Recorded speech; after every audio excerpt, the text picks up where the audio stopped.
আসসালামু আলাইকুম। আজকে আমাদের এই যে গত 5 দিন ধরে এই ছোট বাছুরটা লাম্পি হয়েছে, তো এই লাম্পি নিরাময়ে আমরা এই যে ওষুধগুলো খাওয়াচ্ছি। রিনালভেট 100 মিলিগ্রাম, এতে 10 মিলিগ্রাম করে দিতে হবে যে এই চামচটাতে।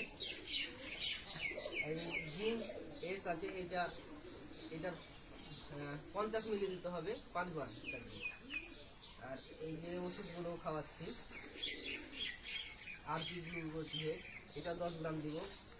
অ্যান্টিবায়োটিক আছে মার্কমি আর মারবোকেন, এগুলো।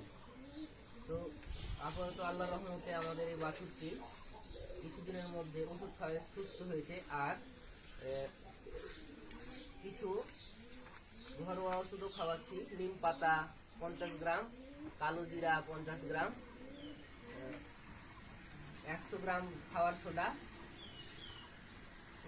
20 গ্রাম লবণ আর 50 গ্রাম গুড় মিশিয়ে 15 দিন খাওয়াতে হবে 2 লিটার পানিতে। আসসালামু আলাইকুম। আজকে আমাদের এই যে গত 5 দিন ধরে এই ছোট বাছুরটা লাম্পি হয়েছে, তো এই লাম্পি নিরাময়ে আমরা এই যে ওষুধগুলো খাওয়াচ্ছি।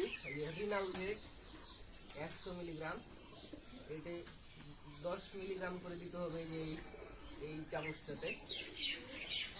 এই জিঙ্ক এস আছে, এটার 50 মিলি দিতে হবে 5 বার। আর এই যে ওষুধগুলো খাওয়াচ্ছি আরপি গ্লুকোজের, এটা 10 গ্রাম দিব।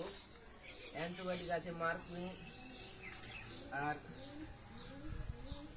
মারবোকেন, এগুলো। তো আপাতত আল্লাহর রহমতে আমাদের এই বাছুরটি কিছুদিনের মধ্যে ওষুধ খাওয়ায় সুস্থ হয়েছে। আর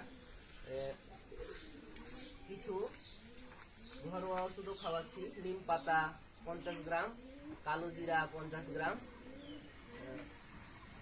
100 গ্রাম খাওয়ার সোডা, 20 গ্রাম লবণ আর 50 গ্রাম গুড় মিশিয়ে 15 দিন খাওয়াতে হবে 2 লিটার পানিতে।